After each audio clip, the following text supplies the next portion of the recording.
So we'll have discussion. Fred, you want to go ahead and okay. Yes. It's so on all of the minutes, my name is still misspelled, and on the August minutes, I'm not even on the minutes. My name's not even there. So I really don't know what else to say to get this corrected, but just pointed it out one more time.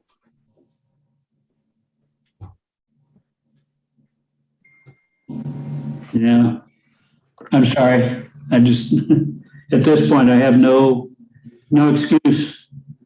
It just keeps showing up again. I guess I just keep copying this and then adding the new issues and taking out the old stuff, and I forget to make that. I don't know, and I'm not even on the August minutes. I mean, like not even on there at all. Okay, well, we'll get to the August in a minute. So let's talk about November 8th first, and then we'll do each one at a time and make those corrections.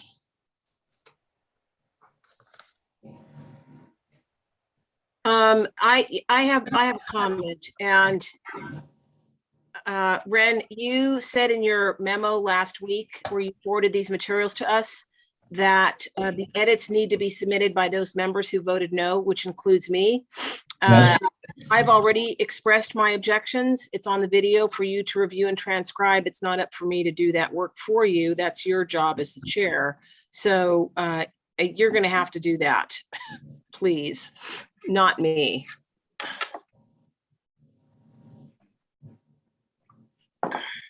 Okay.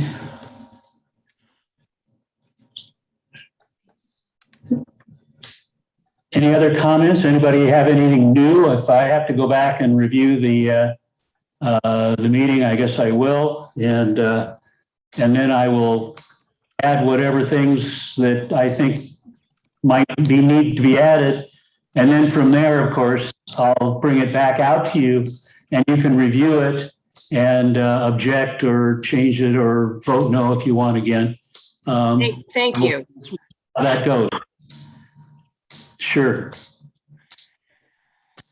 And you know, one other comment on that, Ren, the November 8th meeting minutes are not posted. They weren't under the meeting documents. I believe you may have sent them to us. Yes, you sent them to us in an email, but they were not posted and available for the public to review and comment on. So that's problematic as well. It's not just up to the committee members to discuss, review, and approve. If they have comments, they have every right to. Colby, could you advise me on this? Is that a requirement that the minutes be posted by for the public on our website?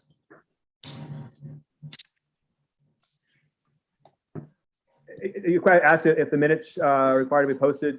You mean before they're voted upon? Yeah, posted publicly. I believe so. I would believe so. Yes, I'll check.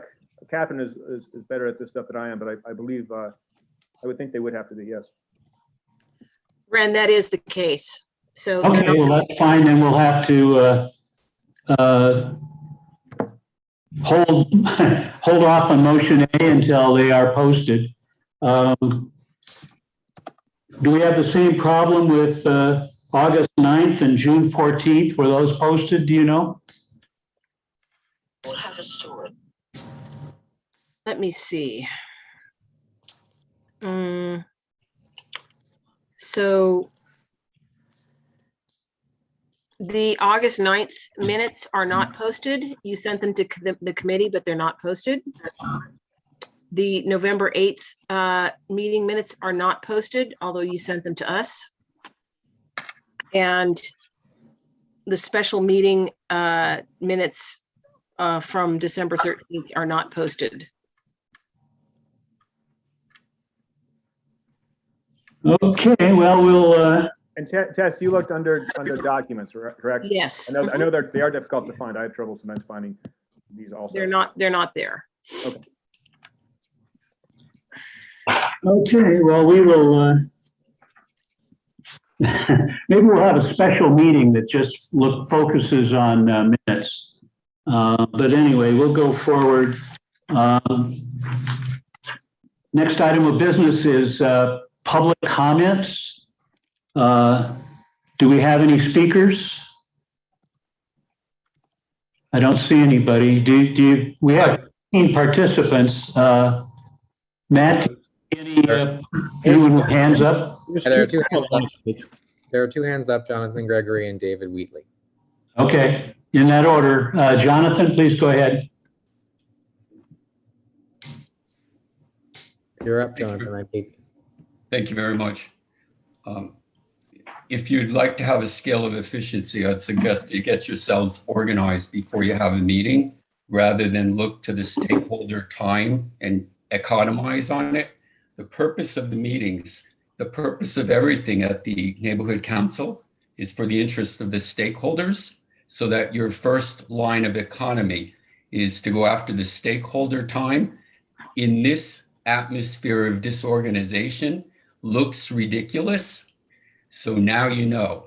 On Friday, I sent an email to Colby, to you, Rain, and to Catherine, because she was at the last meeting, and I copied Tess about all of those things you just said that were not posted to the public.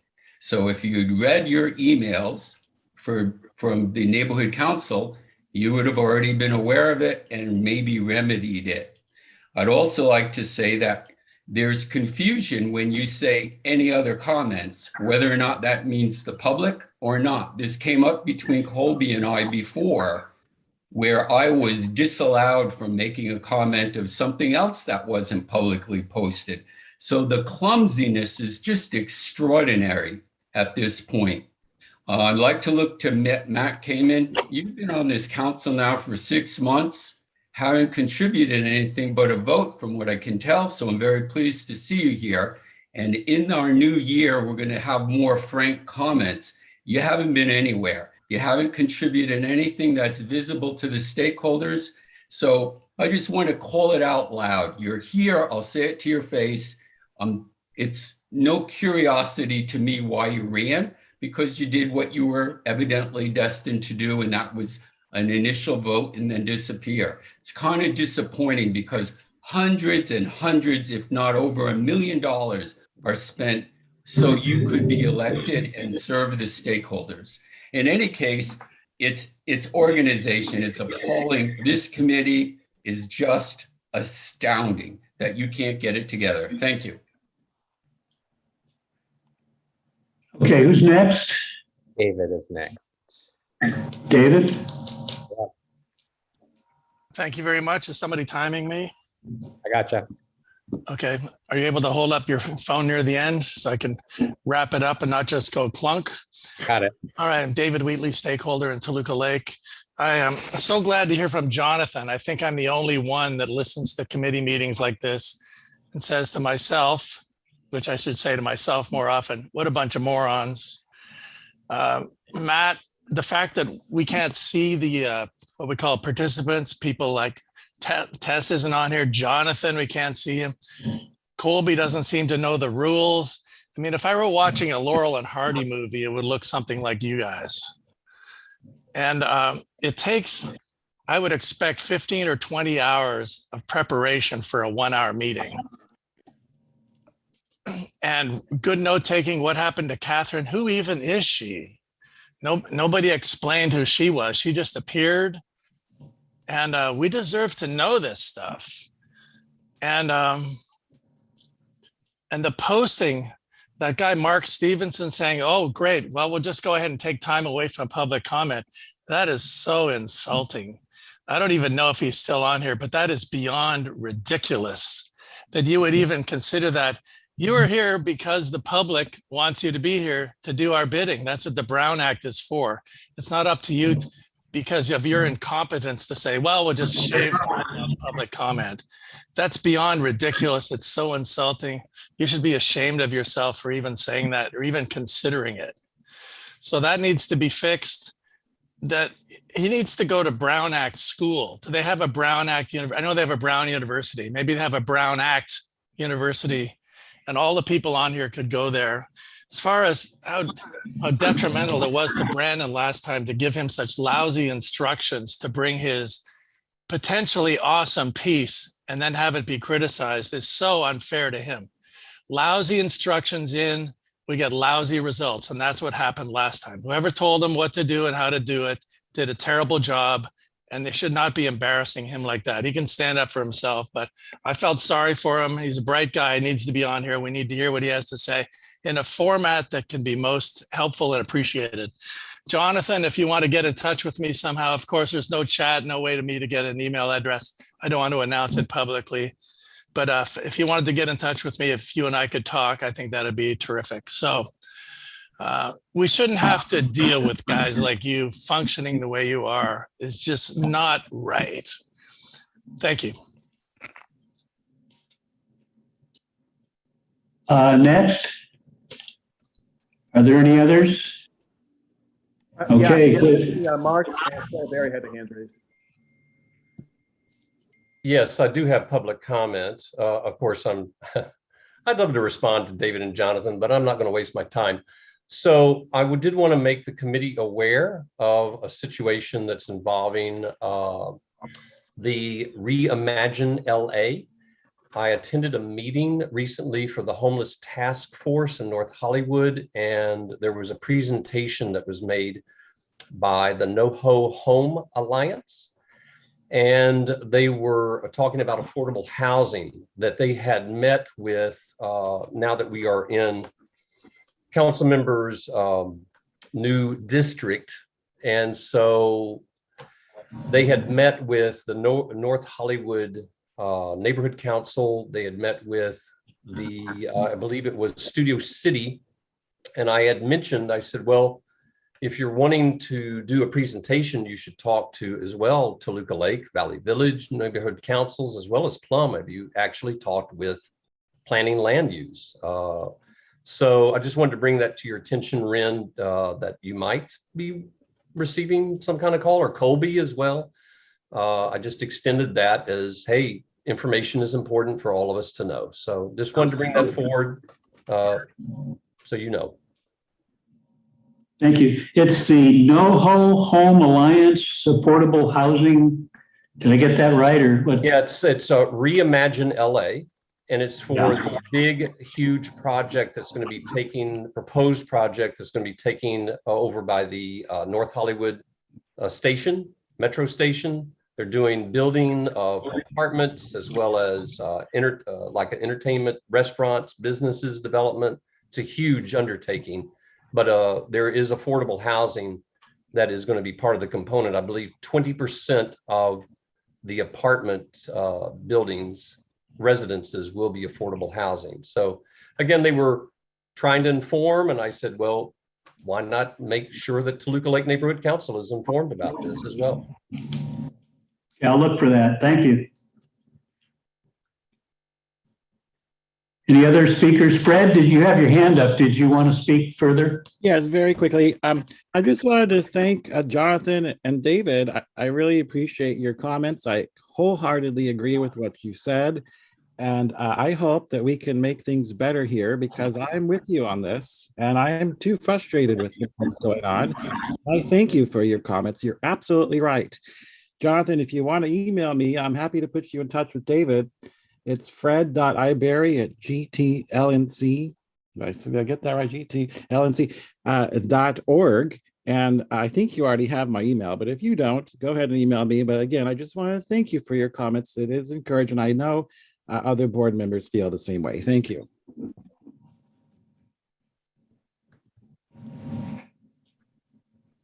Okay, taking some notes here. Any other comments? If not, we'll move on to Tess has her hand up. Tess has Yes, her hand up. I have a comment too. And Mark, with all due respect, I think that our stakeholders have to be treated respectfully, even if we don't agree with them. I happen to agree with them, and they are the reason that we're here. So they have a right and it should have every opportunity to be heard. And you're of course free to object or to disagree, but the fact that they can state their opinion, I think, is very important for due process. Thank you. okay, moving on, we committee member news and announcements. You've got two more hands up. I don't know if that should. If anyone else that hasn't spoken, has a right to speak. Bob Chiavelli. Oh, Bob. Yeah, Welcome aboard, Bob. and Happy New Year to everybody. I just want to follow on with what Tess has said. Tess, I agree. The public has the right to criticize the council and the committee, but not to make it personal. There's just absolutely no need for that. You know, Mark's been on this committee for as long as I have, which is probably 5 or 6 years, and he's made major contributions. There's no excuse for attacking individuals. Make your comments, make your objections, and then move on without making it personal, because it's not productive. Bob, you're absolutely right. As long as it's not personal, I agree. Thank you. Okay. So committee member news and announcements. Have anything to share out of the community? If not, we'll move on to updates. Actually, I do have a comment. Mark, I'd love to talk to you offline about NoHo Home Alliance. They've been recommended, and considering having them put in for a neighborhood purpose grant. So if you're available this week or next, that would be great, please. Fantastic, Tess. Okay. I'll email you. Excellent. Thank you. Okay, updates. Angled parking on Foreman under the freeway. The contract has finally been approved by the city for WRT to do the plans. And I believe they're working on those plans now, or we'll get back to them. I haven't checked with them this week, but they should be working on those. We should have plans ideally in the spring. It shouldn't take them long. So we should have some idea of what we're actually talking about for that parking. 6.2, the set of criteria for developers' future projects. We worked the special meeting to discuss the proposal from Brandon. And we also had the reference to the sustainability guidelines for developers. It's sort of the antithesis. I mean, Brandon's was very short, simple, and direct. The guidelines that have been put out by other neighborhood councils cover much broader areas. We don't necessarily have to do that. Brandon, you want to comment on this? Sure. I don't have any updates on the language. I just want to solicit any feedback to, please review the YouTube recording, and for committee members to submit language. Maybe we can touch on this again another time. I had an idea of maybe soliciting feedback on the newsletter. Maybe we could have another special meeting if the committee wants, but something to make crafting the language during the meeting easier would be helpful. So.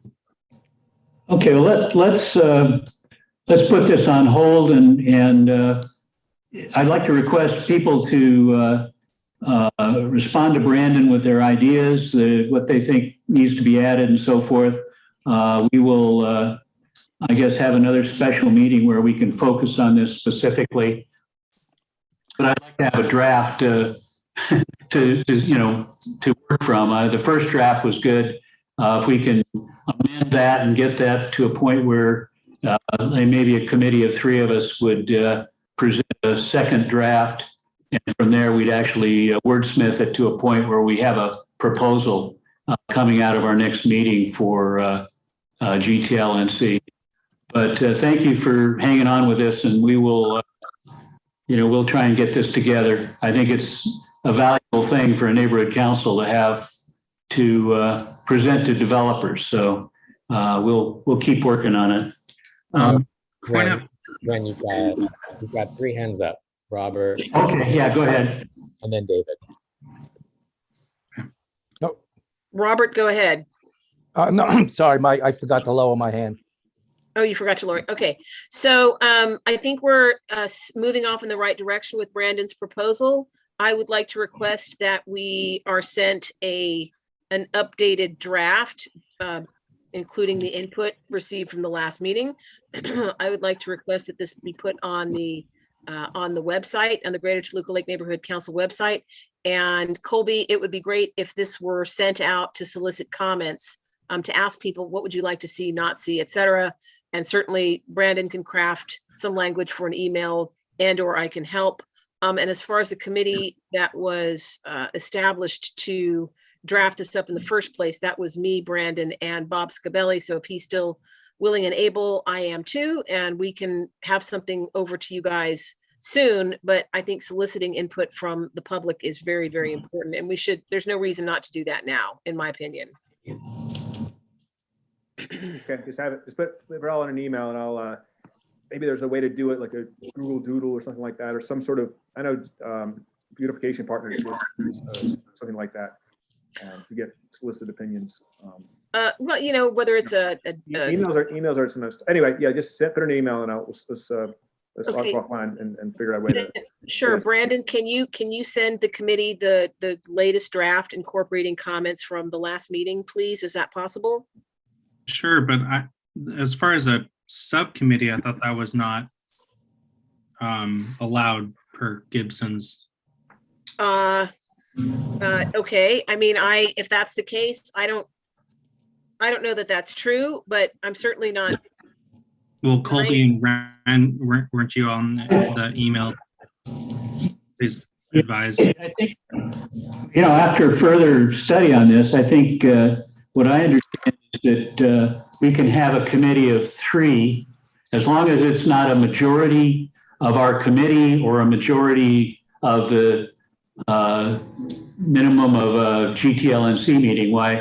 I think they can work on it. Plus, at this point, it's already gone public, so this is not something being done behind the scenes, nor will it be adopted behind the scenes. It'll come back to the committee.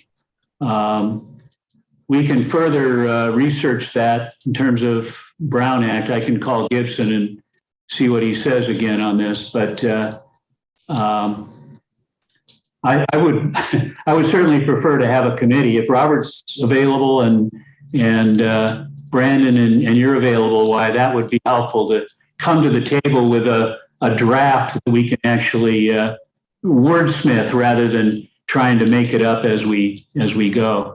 Yeah, I think that would be more time efficient. So, and I'm unaware of anything that would preclude us from doing that. So, if I'm wrong, I'd like to be corrected. So, thank you. And this is Bob. I'm happy to join you all. Thank you, Bob.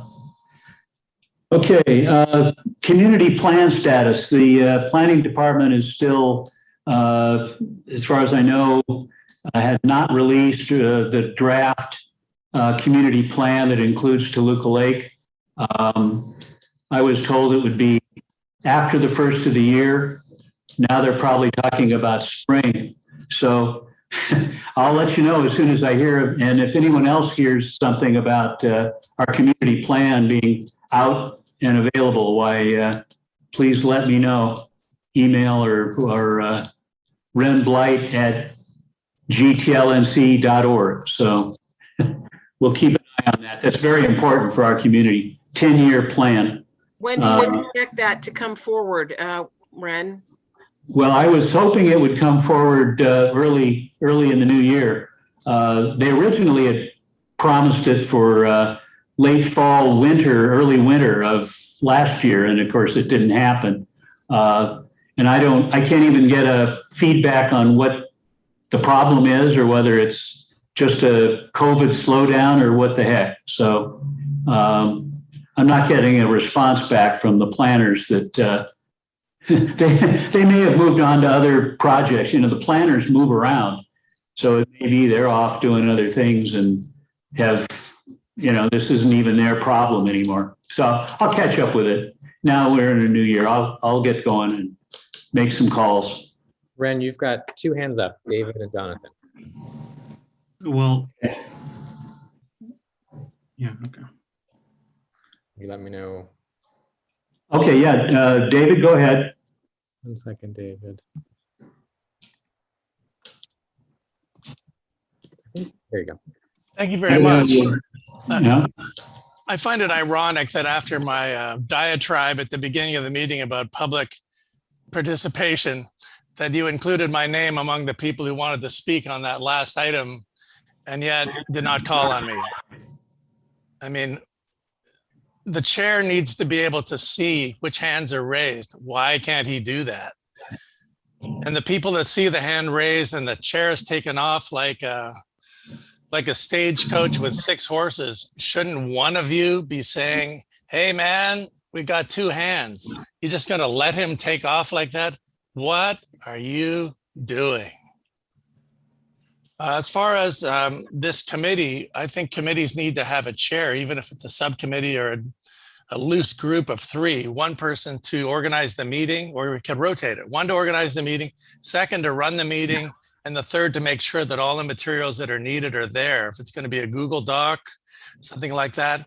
Also, we've got the capability. We did this last month. We spent what, half hour, 45 minutes giving Brandon suggestions, and yet we don't have them tonight. I mean, what have people been doing? And I think it sounds like the chair thinks that what these other neighborhood councils are doing is way too broad for Toluca Lake. I don't know why. We should be able to see it, why he thinks it's too broad. And if Brandon's is too much building and safety, we need to find out why that's the case. We could work on this tonight for 10 or 15 minutes and come up with some guidelines as to what we think would be a cool document to be able to present to developers. And yet we're kicking the can down the road. Why? That's it. Cool. All right, and Jonathan has his hand up too. Thank you. Some of what I wanted to say was covered by the man that just spoke. Rain, if you could help me understand what you're thinking. First of all, you didn't ask for the public comment, and if I'm not mistaken, these are agenda items. So you're supposed to ask for public comment on each agenda item, but I'm guessing from memory because I couldn't download the agenda at 6:25 tonight. I read it last Friday. That's how everything is. A stakeholder can't even see what's going on with an agenda. So you have to be a little proactive on these Zoom meetings to fill in so stakeholders can be aware of what's an agenda item and what isn't. It may help you to stay clear in your own mind also. My question to you specifically, though, is in that special meeting you called evidently in December, that's what it was all about, this project that Brandon's done a very good job at presenting. But there aren't any minutes from that last meeting to capture what occurred in the meeting and was decided on. So now my question to you is, when you put it on the agenda for this meeting as a topic of discussion, what are you hoping for? You haven't done your job to bring forward the last discussion. What do you want? What do you hope to achieve without it? I don't understand your progress, your logic. Can you help me understand and perhaps other people? Thank you. I'm not going to spend a huge amount of time trying to explain all this to you, Jonathan. I think we had a good outcome from having this on the agenda, which is to move it forward with a committee to bring the information back, and we will do that. Next up is...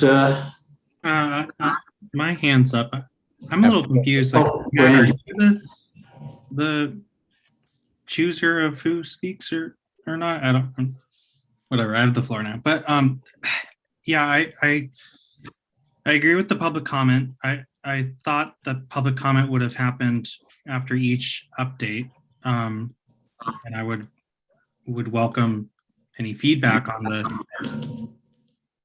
the item 6.2. But I also wanted to point out that the community plan, just as a reminder, Ren, when you make your calls to city planning, that West Toluca Lake and maybe Toluca Woods is also in, or is rather in, the same community plan as North Hollywood. and Toluca Lake as the downtown area, Riverside, that's in like a community plan that shares with Studio City and Sherman Oaks. So just, there's two community plans that we need to, I think they're on the same track, but just throwing that out there. Thank you. Yeah, it's a good reminder. We've got two going. And also Tess's hand is raised. Yeah, Tess.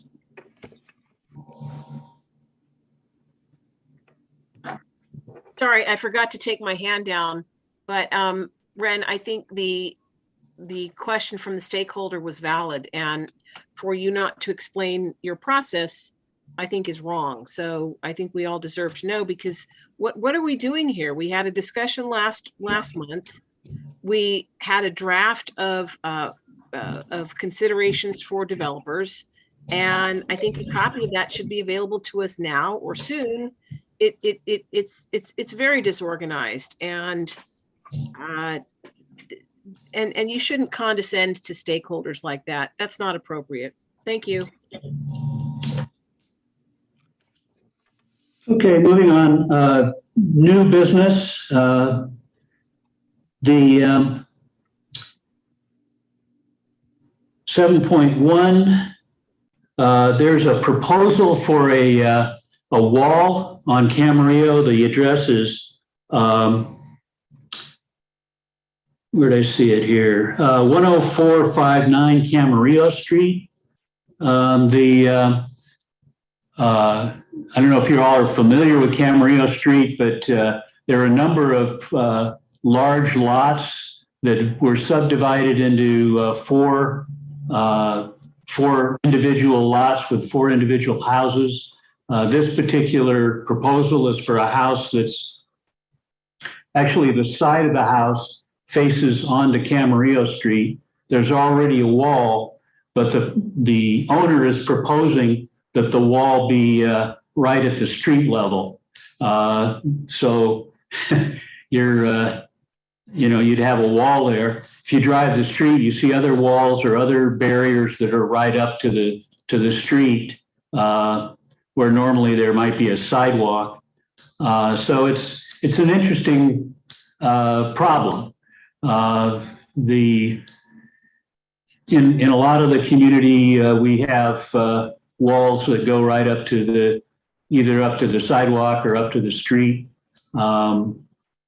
Not something I personally think is very aesthetic, but for the owners, it's the way they want it.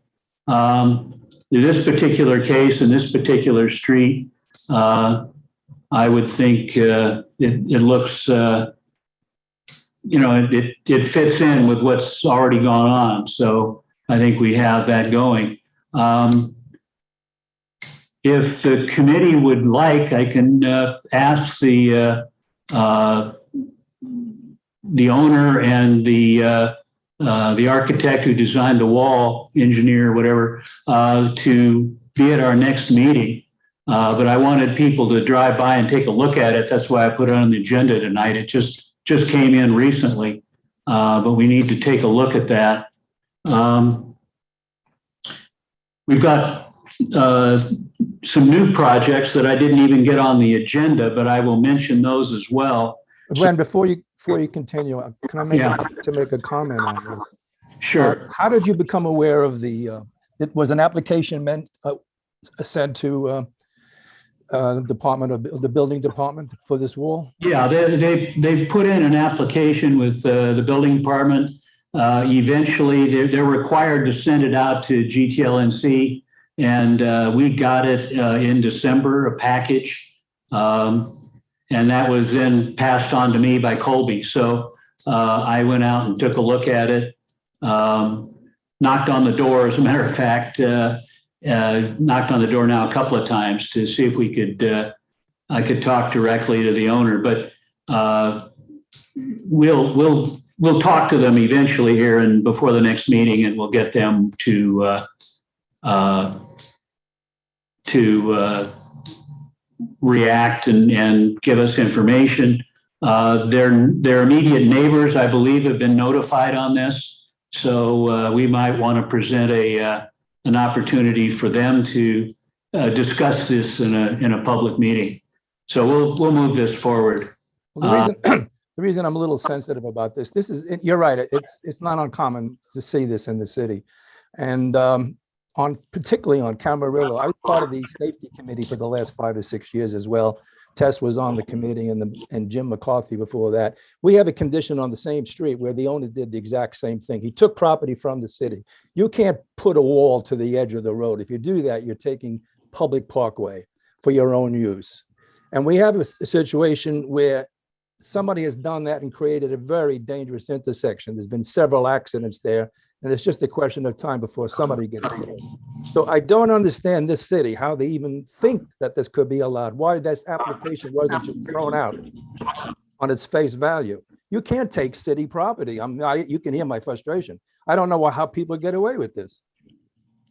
Well, you know, and in addition, so Ren, you started out your comment about this new business is, should we bring this to the committee? And then your last comment was, we'll move forward with this. So which is it? Are we moving forward without discussion? I don't think we should. And this is the first I'm hearing about this. I'm Googling the site of the proposed wall, and I don't see any other walls adjacent to this structure. This is this east of Cahuenga on Camarillo? West. Yes. It's west. East. Tess, wait a second. Let me just respond. Okay. Initial part of your comment. Okay. This has just come up. And so the reason I put it on the agenda was so that people would have the address and the information about it. I wasn't planning to have a long discussion about it yet because I want all of the board members to know about it and to be able to go over and take a look at it. I don't think we should, have something pop up on the agenda and have to make a decision or make a conclusion about something before everybody's had a chance to see it and be involved in the conversation. So if I can ask you to hold off on, immediately going to your, take a look at, take a look at it on your computer and make a decision about a yes or no. I think we want to take some time and take a look at this, plus these other projects that are coming along as well. Well, that's precisely what I'm saying, that we should consider this, but your last comment was that we will go forward. So, and I do have a question of clarification. Go forward with a discussion and okay, good. Then sorry if I misunderstood you, but I do have a question of clarification. You said in your description of this property that adjacent properties have walls. Unless I misunderstood, I don't see any walls. There are various combinations of walls and hedges and all sorts of things along there. And then there are some homes that don't have it, where you can actually, as you drive along Camarillo, you can look in and see the home. I think it's in a bigger sense, a case that Toluca Lake needs to address. We're in some senses, there are a lot of people who've told me, we've lost the war on walls, when the Moore Park and Foreman intersection got walled off, one corner of it. So, we can, I think it's worth a discussion even though we've got a lot of walls and hedges and so forth in Toluca Lake that block people's homes.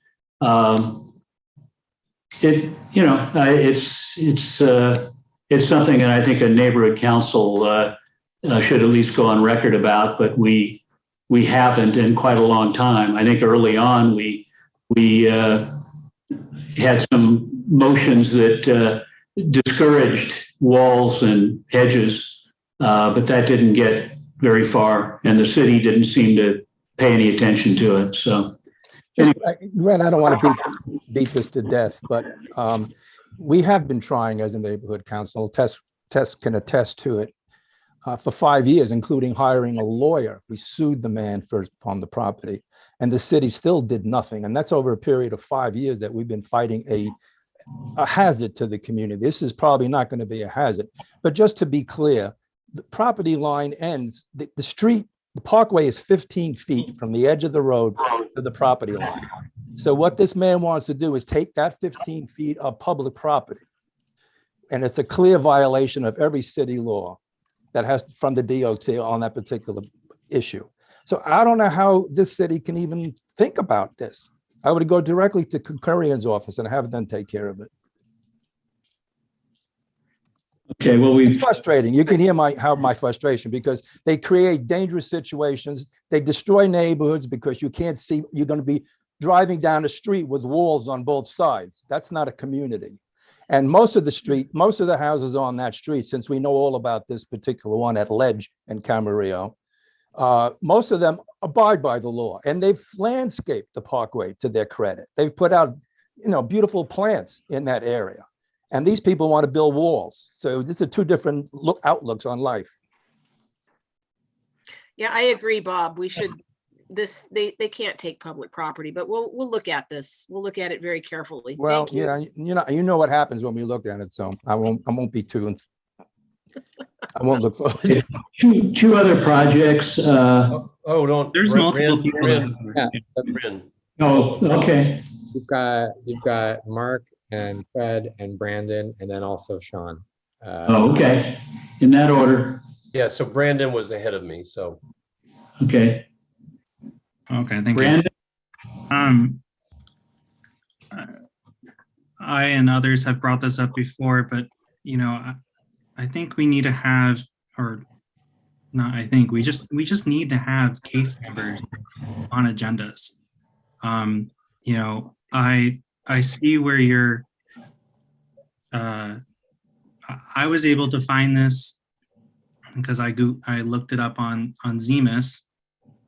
I still don't remember what it stands for, but the GIS. That's zoning information and management system. So perfect. So looking it up, the project description, we can just insert like what the project description says. So it's a new 8-foot fence within the front setbacks, a new recreation room over an existing garage within the rear setbacks, and a waiver of dedication and improvement. So I think what Bob is getting at is the waiver as far as like the right of way.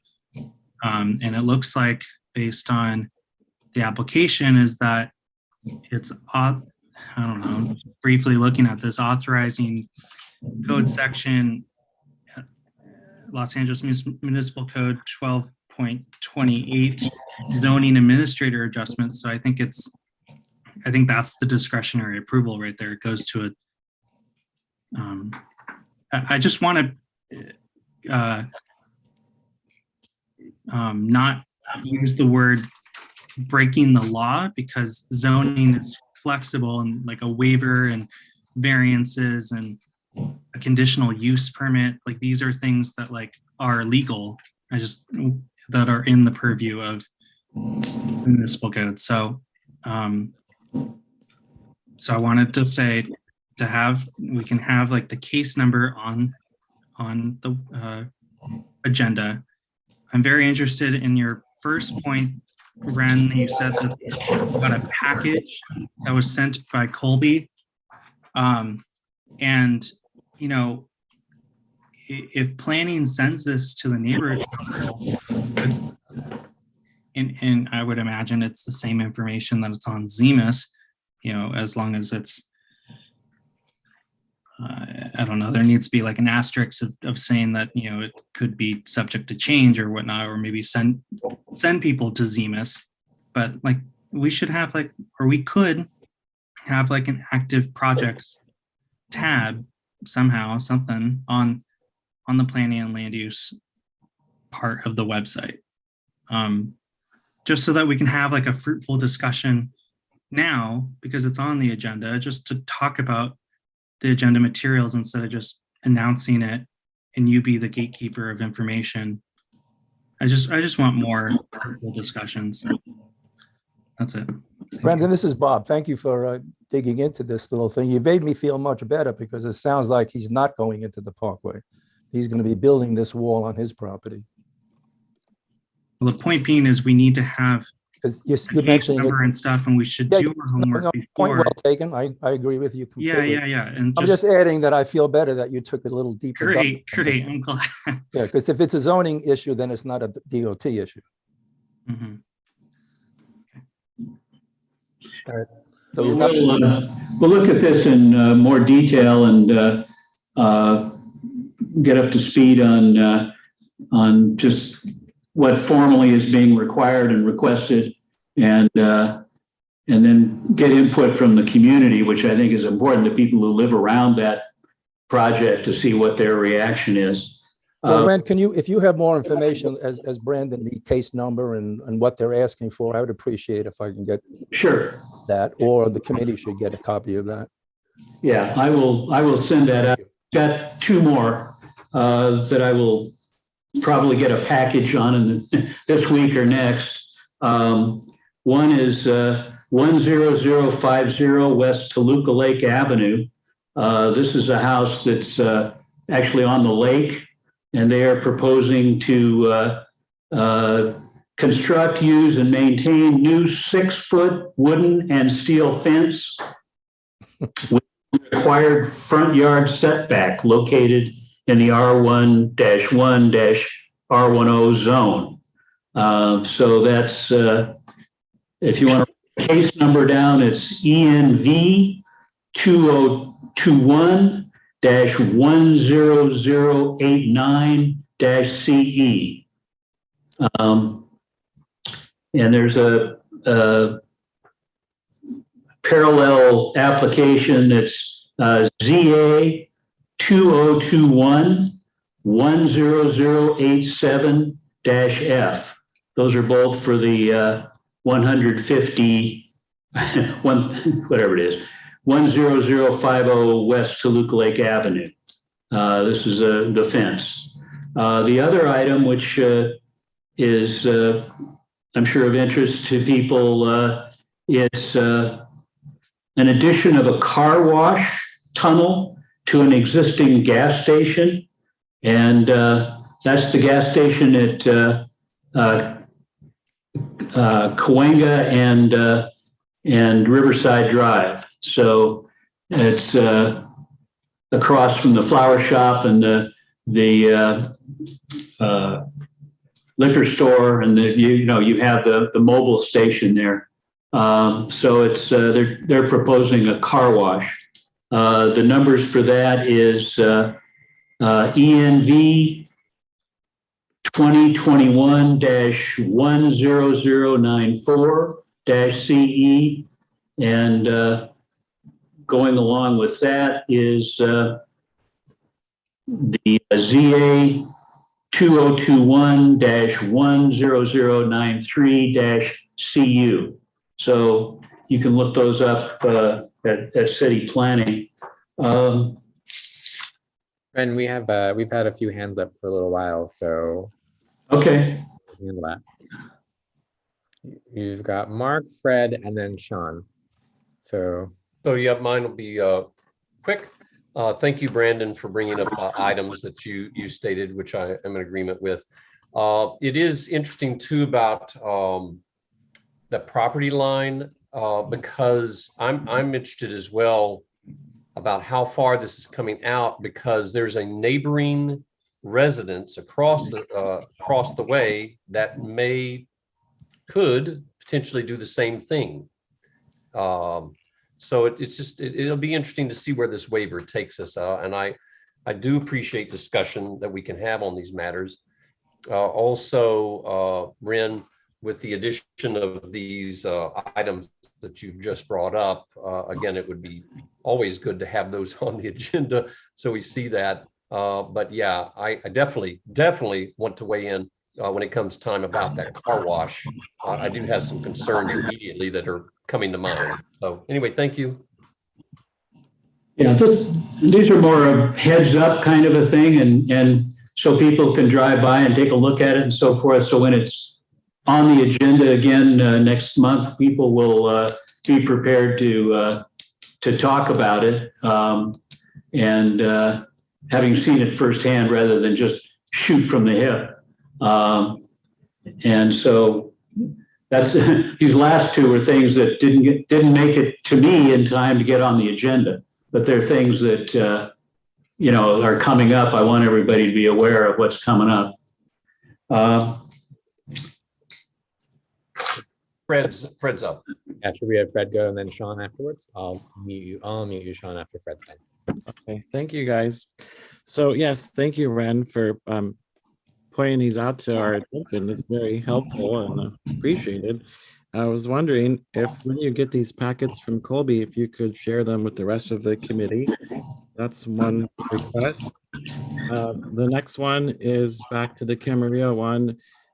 Now this is just an application. Nothing's been approved yet, so I don't know if we need to get so upset if not approved, and probably would be denied if this doesn't apply to the city zoning rule. But neither here nor there. It'd be great to follow the zoning administrator and give our 2 cents on how we feel about that. So thank you for that, and thank you, Brandon, for your comments. One last thing, Ren, you had mentioned previously that this is a little not what we're talking about, a building that you successfully fought from 4 stories to 3. You told me you were going to send me the address. Do you have that? Can I get information about that? Yes, I'm sorry. I meant to send that out to everybody. It's give me a moment. Where's my phone? Ren, is this not on the Riverside Drive, right? This is Yeah, it's just south of Riverside Drive. It's across the street to the east from the parking lot for Trader Joe's. You mean it's not 10067, not where Rivers, you mean the post office? Side? No, this is further west on Riverside Drive, and it's is it on the corner of Legend? Yeah, maybe let me just look on the map here for a second. I'll tell you exactly. Make sure I get the right address. I'm very interested in researching that project, so thank you very much. Yeah, Cahuenga Parkway. You can send me. Yeah, it's Talofa, south of Riverside Drive. In fact, it's just south of the alley that runs back behind those all the shops there on Riverside Drive. And so if you go by, you got Trader Joe's on one side. You've got yes. What you're talking about? It's right next to the alleyway. It's a tall building, and you say that was supposed to be 4 stories, but you successfully 4 stories, and we got it reduced to 3. I mean, this is many years ago history, but I mean it can be done. I guess that's we're always facing as a committee, we're facing people who somehow expect us to make everything change or go away or not happen. Okay. Conversely, we have people who say, you're wasting your time. No, you can't do anything. And someplace in between is where we want to be able to have some impact at least. And it's nice to be able to point to at least one project where we did, in fact, have impact. Yes, indeed. No, I really appreciate that, Ren. Thank you so much. I know the building you're talking about. Maybe I can give you a call and pick your brain a little bit more, but thank you so much. Okay. All right, and I will let Sean talk.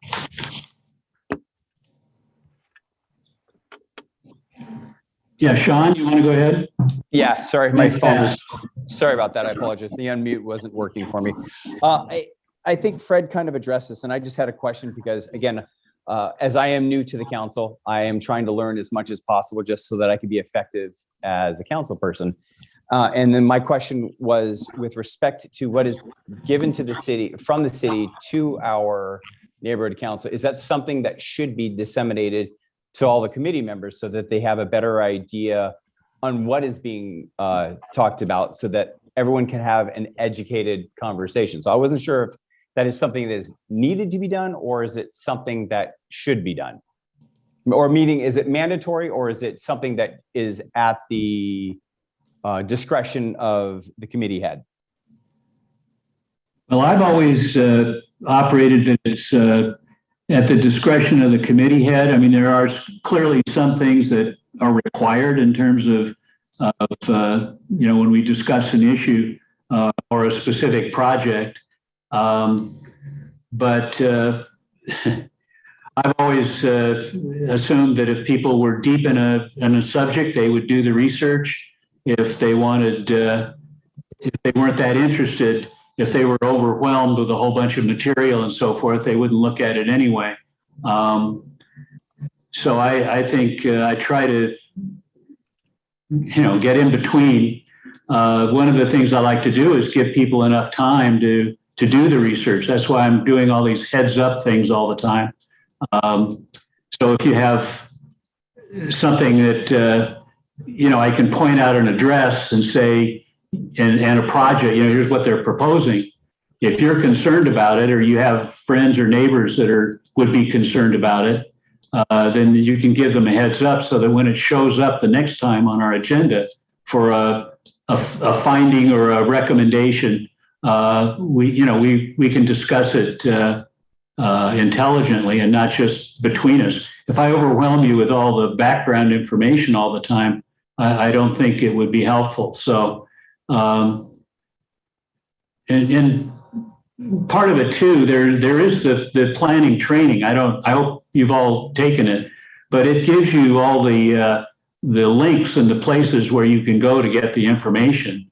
Zemus was mentioned. There's a number of other sites and locations. I won't go into it all now, but if you take the training, the neighborhood council training on planning, you get, it takes 3 or 4 hours to get through it all, but it's worth it if you're interested in this topic.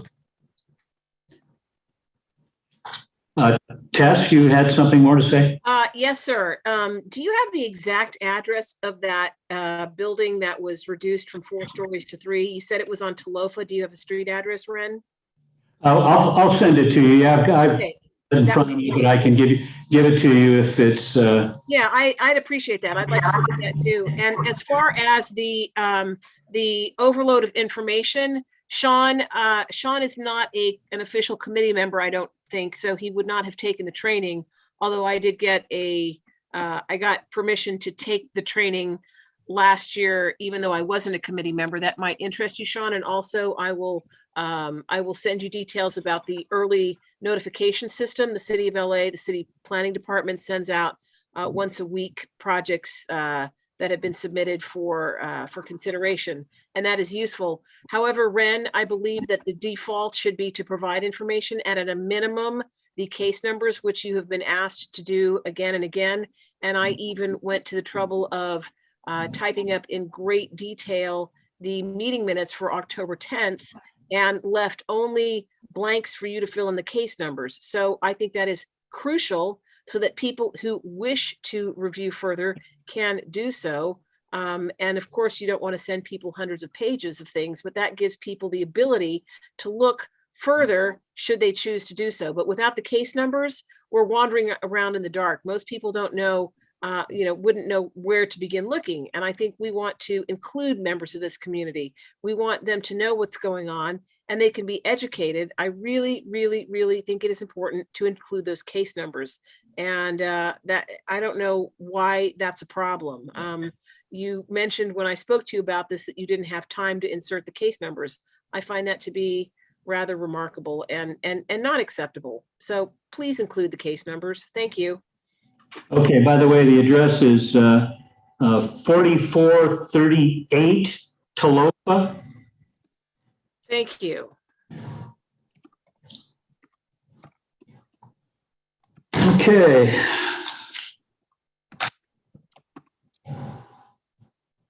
Any other new business? Just a small one. Sure. Just a point of information, rather. I understand Gelson's is moving into the location, the post office project. That I don't know how else to describe that project on Marietta. Wow. It's big enough for a grocery store there? It's about 10,000 square feet. Wow. Well, It's gonna I've be put a in, miniature grocery, like an express version of Gelson's. Yeah, like Trader Joe's, I guess. well, Oh, I've that's put in a couple calls to John Alford, Wren in the congressman's office to get an update. I haven't received a reply yet, but I'm going to request a conference call with him and the post office liaison to see, it's obviously already gone pretty far down the tracks, but I will keep you updated when I have made contact. Thank you. I hope you have better luck than I did. Well, I'm pretty relentless, as you know. Good. Okay. Seeing no further work, we will call the meeting adjourned at 7:37. Thank you all for joining the meeting, and stay tuned. Good night. Good night. Could we now, oh, I guess I ended.